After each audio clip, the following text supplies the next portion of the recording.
আসসালামু আলাইকুম। সংবাদে আপনাদের সবাইকে স্বাগত জানাচ্ছি। আমি ফিরোজ তোহা। শুরুতেই আরবে কেবলস সংবাদ শিরোনাম। প্রথমে জানিয়ে দিব, হিজবুল্লাহকে নিরস্ত্রীকরণের উদ্যোগ ইসরায়েলি মার্কিন পরিকল্পনা, নাইম কাসেম। তারপরে জানিয়ে দেব, কিমের তদারকিতে দূরপাল্লার ক্রুজ ক্ষেপণাস্ত্র পরীক্ষা উত্তর কোরিয়ার। এখন জানিয়ে দেব, পুতিন ও জেলেন্সকির সঙ্গে আলোচনা চমৎকার হয়েছে, ট্রাম্প। এবং সর্বশেষ জানিয়ে দেব, রাশিয়ার রকেটে চড়ে মহাকাশে গেল ইরানের ৩ স্যাটেলাইট। দর্শক, এতক্ষণ শুনছিলেন সংবাদ শিরোনাম। এখন বিস্তারিত জানার আগে আপনি যদি আমাদের চ্যানেলে নতুন এসে থাকেন, তাহলে আমাদের চ্যানেলটি সাবস্ক্রাইব করুন এবং আপনি এই ভিডিওটি কোন জায়গা থেকে দেখছেন এবং শুনছেন তা কমেন্ট করুন। আর ভিডিওটি যদি ভালো লেগে থাকে, একটি লাইক দিন। হিজবুল্লাহকে নিরস্ত্রীকরণের উদ্যোগ ইসরায়েলি মার্কিন পরিকল্পনা, নাইম কাসেম। লেবাননের সশস্ত্র গোষ্ঠী হিজবুল্লাহর প্রধান নাইম কাসেম বলেছেন, সংগঠনটিকে নিরস্ত্রীকরণের উদ্যোগ আসলে একটি ইসরায়েলি মার্কিন পরিকল্পনা। সেই সঙ্গে ইসরায়েল গত বছর হওয়া যুদ্ধবিরতি চুক্তির শর্ত মানছে না বলেও অভিযোগ করেন তিনি। খবর আল আরাবিয়ার। মার্কিন যুক্তরাষ্ট্রের তীব্র চাপ এবং ইসরায়েলের আরও বড় হামলার আশঙ্কার মধ্যে লেবাননের সেনাবাহিনী বছরের শেষ নাগাদ লিটানি নদীর দক্ষিণাঞ্চল থেকে হিজবুল্লাহকে নিরস্ত্রীকরণের কাজ শেষ করবে বলে আশা করা হচ্ছে। এই নদীটি ইসরায়েল সীমান্ত থেকে প্রায় ৩০ কিলোমিটার দূরে অবস্থিত। এরপর দেশটির বাকি অংশে ইরান সমর্থিত এই গোষ্ঠীকে নিরস্ত্রীকরণের উদ্যোগ নেওয়া হবে। এ বিষয়ে রোববার ২৮ ডিসেম্বর টেলিভিশনে দেওয়া ভাষণে নাইম কাসেম বলেন, নিরস্ত্রীকরণ একটি ইসরায়েলি মার্কিন পরিকল্পনা। তিনি বলেন, যখন ইসরায়েল আগ্রাসন চালিয়ে যাচ্ছে এবং আমেরিকা লেবাননের ওপর নিজের ইচ্ছা চাপিয়ে দিয়ে তাকে শক্তিহীন করছে, তখন একতরফাভাবে অস্ত্রের নিয়ন্ত্রণ দাবি করার অর্থ হল আপনি লেবাননের স্বার্থে নয়, বরং ইসরায়েলের স্বার্থেই কাজ করছেন। ২০২৪ সালের নভেম্বর মাসে ইসরায়েল ও হিজবুল্লাহর মধ্যে ১ বছরেরও বেশি সময় ধরে চলা সংঘাত বন্ধে যে যুদ্ধবিরতি চুক্তি হয়েছিল, তা উপেক্ষা করে ইসরায়েল লেবাননে হামলা চালিয়ে যাচ্ছে এবং ৫টি কৌশলগত এলাকায় সেনা মোতায়েন বজায় রেখেছে। চুক্তি অনুযায়ী হিজবুল্লাহকে লিটানি নদীর উত্তরে তাদের বাহিনী সরিয়ে নিতে এবং দক্ষিণাঞ্চলে থাকা সামরিক অবকাঠামো ভেঙে ফেলতে বলা হয়েছিল। তবে ইসরায়েল লেবাননের সেনাবাহিনীর কার্যকারিতা নিয়ে প্রশ্ন তুলেছে এবং হিজবুল্লাহ পুনরায় অস্ত্র সংগ্রহ করছে বলে অভিযোগ করেছে। অন্যদিকে হিজবুল্লাহ তাদের অস্ত্র সমর্পণ প্রত্যাখ্যান করেছে। কাসেম বলেন, লিটানি নদীর দক্ষিণে লেবাননের সেনাবাহিনী মোতায়েনের বিষয়টি তখনই প্রযোজ্য ছিল যখন ইসরায়েল তার প্রতিশ্রুতি মানত, আগ্রাসন বন্ধ করত, সেনা প্রত্যাহার করত, বন্দীদের মুক্তি দিত এবং পুনর্গঠন শুরু হতো। তিনি আরও বলেন, যেহেতু ইসরায়েল চুক্তির কোনো ধাপই বাস্তবায়ন করেনি, তাই ইসরায়েল তাদের দায়িত্ব পালন না করা পর্যন্ত লেবাননের পক্ষ থেকে কোনো পর্যায়ে কোনো পদক্ষেপ নেওয়ার বাধ্যবাধকতা নেই। এদিকে লেবাননের সেনাপ্রধান রোডোলফ হাইকাল মঙ্গলবার এক বৈঠকে বলেন, সেনাবাহিনী তাদের পরিকল্পনার প্রথম ধাপ শেষ করার পথে রয়েছে। তিনি জানান, নিরস্ত্রীকরণের পরবর্তী ধাপগুলিও সতর্কতার সাথে পরিকল্পনা করা হচ্ছে। কিমের তদারকিতে দূরপাল্লার ক্রুজ ক্ষেপণাস্ত্র পরীক্ষা উত্তর কোরিয়ার।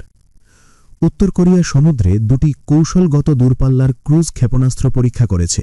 রোববার ২৮ ডিসেম্বর পরীক্ষা চালানো ক্ষেপণাস্ত্রগুলো পিয়ংইয়ংয়ের পশ্চিমে সমুদ্রের অপর নির্ধারিত কক্ষপথ দিয়ে উড়ে গিয়ে নিখুঁতভাবে লক্ষ্যবস্তুতে আঘাত হেনেছে। স্থানীয় সময় সোমবার ২৯ ডিসেম্বর দেশটির রাষ্ট্রীয় গণমাধ্যম এ খবর জানিয়েছে। এই ঘটনায় সন্তোষ প্রকাশ করেছেন দেশটির সর্বোচ্চ নেতা কিম জং উন। তিনি সেখানে সশরীরে উপস্থিত থেকে এই পরীক্ষা তদারক করেছেন। কিম দেশের পারমাণবিক যুদ্ধ সক্ষমতার সীমাহীন ও নিরবচ্ছিন্ন উন্নয়নের ঘোষণাও দিয়েছেন। দক্ষিণ কোরিয়ার সামরিক বাহিনী জানিয়েছে, তারা পিয়ংইয়ংয়ের কাছে সুনান এলাকা থেকে একাধিক ক্ষেপণাস্ত্র উৎক্ষেপণ শনাক্ত করেছে।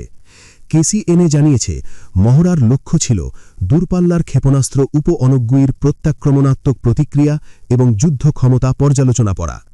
বিশ্লেষকরা বলছেন, এই অভিযানের লক্ষ্য হল নির্ভুল আঘাতের ক্ষমতা উন্নত করা, মার্কিন যুক্তরাষ্ট্র এবং দক্ষিণ কোরিয়ার পাশাপাশি রাশিয়ায় সম্ভাব্যভাবে অস্ত্র রপ্তানি করার আগে পরীক্ষা করা। কিম বলেছেন, উত্তর কোরিয়ার সরকার এবং ক্ষমতাসীন দল সর্বদা রাষ্ট্রীয় পারমাণবিক যুদ্ধবাহিনীর সীমাহীন ও টেকসই উন্নয়নের জন্য তাদের সমস্ত প্রচেষ্টা নিবেদিত করবে। গত ৬ নভেম্বর উত্তর কোরিয়া একটি ব্যালিস্টিক ক্ষেপণাস্ত্র পরীক্ষা চালায়।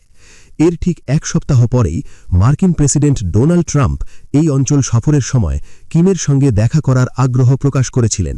তবে পিয়ংইয়ং প্রস্তাবে সাড়া দেয়নি। সেই সময় ট্রাম্প দক্ষিণ কোরিয়ার একটি পারমাণবিক চালিত সাবমেরিন তৈরির পরিকল্পনা অনুমোদন করেছিলেন। বিশ্লেষকরা বলছেন, সিউলের এই পারমাণবিক চালিত জাহাজগুলির মধ্যে একটির নির্মাণের পরিকল্পনা সম্ভবত পিয়ংইয়ং থেকে আক্রমণাত্মক প্রতিক্রিয়ার সম্মুখীন হবে। সাম্প্রতিক সময়ে উত্তর কোরিয়া ক্ষেপণাস্ত্র পরীক্ষা উল্লেখযোগ্যভাবে বৃদ্ধি করেছে। ট্রাম্পের সঙ্গে কিমের 2019 সালের শীর্ষ সম্মেলন পারমাণবিক নিরস্ত্রীকরণ এবং নিষেধাজ্ঞা শিথিলের সুযোগ নিয়ে ব্যর্থ হওয়ার পর থেকে পিয়ংইয়ং বারবার নিজেকে অপরিবর্তনীয় পারমাণবিক রাষ্ট্র ঘোষণা করেছে। পুতিন ও জেলেনস্কির সঙ্গে আলোচনা চমৎকার হয়েছে ট্রাম্প। মার্কিন প্রেসিডেন্ট ডোনাল্ড ট্রাম্প ফ্লোরিডায় ইউক্রেনের প্রেসিডেন্ট ভলোদিমির জেলেনস্কির সঙ্গে তার বৈঠক এবং একই দিনে রাশিয়ার প্রেসিডেন্ট ভ্লাদিমির পুতিনের সঙ্গে টেলিফোনে কথোপকথনকে চমৎকার বলে বর্ণনা করেছেন। ফ্লোরিডার মার-এ-লাগোতে জেলেনস্কির সঙ্গে যৌথ সংবাদ সম্মেলনে ট্রাম্প বলেন, আমাদের বৈঠকটি ছিল অত্যন্ত ভালো। আমরা বলতে গেলে প্রায় 95% বিষয় নিয়েই আলোচনা করেছি। শতাংশের হিসাব যাই হোক না কেন, এই যুদ্ধ শেষ করার পথে আমরা অনেকটা এগিয়ে গেছি। ট্রাম্প আরও বলেন, আপনারা জানেন, প্রেসিডেন্ট পুতিনের সঙ্গে আমার ফোনালাপটিও ছিল চমৎকার। কথোপকথনটি 2 ঘণ্টারও বেশি সময় ধরে চলে এবং আমরা অনেক গুরুত্বপূর্ণ বিষয় নিয়ে আলোচনা করেছি। তিনি যোগ করেন, আমি সত্যিই মনে করি উভয় পক্ষের সঙ্গে এই আলোচনার মাধ্যমে ইউক্রেন ইস্যুতে আমরা একটি সমঝোতার আগের যে কোনো সময়ের চেয়ে অনেক কাছাকাছি পৌঁছেছি। আমার মনে হয় আমরা খুব কাছাকাছি চলে এসেছি, হয়তো খুব কাছাকাছি। এদিকে ট্রাম্প ও জেলেনস্কির বৈঠকের পর ফ্রান্সের প্রেসিডেন্ট ইমানুয়েল ম্যাক্রঁ সামাজিক যোগাযোগ মাধ্যম এক্সে দেয়া এক পোস্টে জানান, নিরাপত্তা নিশ্চয়তা নিয়ে অগ্রগতি হয়েছে। তিনি বলেন, তথাকথিত কোয়ালিশন অব দ্য উইলিংয়ের দেশগুলি জানুয়ারির শুরুতে প্যারিসে বৈঠক করে তাদের সুনির্দিষ্ট অবদান চূড়ান্ত করবে। রাশিয়ার রকেটে চড়ে মহাকাশে গেল ইরানের 3 স্যাটেলাইট।